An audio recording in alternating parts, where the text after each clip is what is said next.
യാത്രക്കാർക്ക് തീരാ ദുരിതം സൃഷ്ടിച്ച ഇടപ്പള്ളി മണ്ണുത്തി ദേശീയപാതയിൽ വൻ ഗതാഗത കുരുക്കം. എറണാകുളത്തേക്കുള്ള ഭാഗത്ത് ചാലക്കുടിയിൽ 5 കിലോമീറ്ററാണ് മണിക്കൂറുകളോളം അഴിയാക്കുരുക്കുണ്ടായത്. ഗതാഗത കുരുക്ക് ദേശീയപാത അതോറിറ്റി അറിയിച്ചെന്നും പലയിടത്തും പ്രശ്നങ്ങൾ ഉണ്ടെന്നും പൊതുമരാമത്ത് വകുപ്പ് മന്ത്രി PM മുഹമ്മദ് റിയാസ് പറഞ്ഞു. കുട്ടികളുമായിട്ട് ഞങ്ങൾ രാവിലെ ഒരു 6:30-ക്ക് തൃശ്ശൂരിൽ നിന്ന് ഇറങ്ങിയതാണ്. ഇപ്പം മണി 10-ആയി. കുട്ടികളൊന്നും കഴിച്ചിട്ടില്ല, വിശന്നിരിക്കുക. നമുക്ക് എന്താ ചെയ്യാൻ പറ്റുക? കൊച്ചു കുട്ടികളത് 3 വയസ്സേ ഉള്ളൂ. കുട്ടിക്കാട്ടിൽ നല്ലതായി, നല്ല ബ്ലോക്ക് വന്നു. അതുപോലെ ഇവിടെയും ഒരു 1-2 മണിക്കൂറായി പോകും. 4 മുതൽ 6 മണിക്കൂർ ഇങ്ങനെ നടുറോഡിൽ കുടുങ്ങിയവർ. പ്രാഥമിക ആവശ്യങ്ങൾ പോലും നിർവഹിക്കാനാകാതെ കുഞ്ഞുങ്ങളും സ്ത്രീകളും പ്രായമേറിയവരും.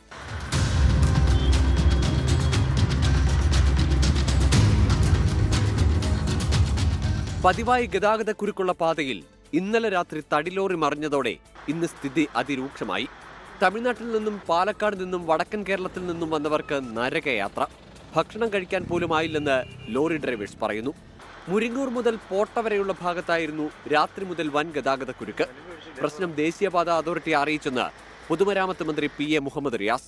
NH66 ബന്ധപ്പെട്ട പ്രവൃത്തി നടക്കുന്നിടത്തൊക്കെ കുറേ പ്രയാസങ്ങളുണ്ട്, പ്രശ്നങ്ങളുണ്ട്.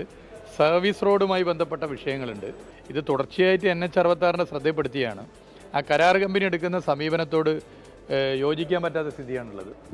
അതും ശ്രദ്ധപ്പെടുത്തിയാണ്. സംസ്ഥാന സർക്കാരിനെ സംബന്ധിച്ചിടത്തോളം പ്രവൃത്തിയായിട്ട് തന്നെ ഷെഡ്യൂൾ പ്രകാരം മുന്നോട്ട് പോകണം. എന്നാൽ ഇത്തരം പ്രശ്നങ്ങൾ അതിന് പരിഹാരം കാണുകയും വേണം. റോഡിന്റെ മോശം അവസ്ഥയും അടിപ്പാത നിർമ്മാണവുമാണ് സാഹചര്യങ്ങൾ വഷളാക്കിയത്.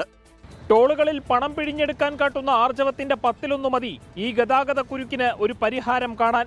പ്രശ്നം പരിഹരിക്കേണ്ടവർ തന്നെ ഗുരുതരമാക്കി തീർക്കുമ്പോൾ പരാതിയുമായി പോകുന്ന സാധാരണക്കാരായ പൗരന്മാരാണ് പരിഹാസ്യരായിത്തീരുന്നത്. ക്യാമറമാൻ ബിനേഷ് ബാബുരാജിനും വിഷ്ണുവിനുമൊപ്പം അമൽ സുരേന്ദ്രൻ, 24 തൃശൂർ.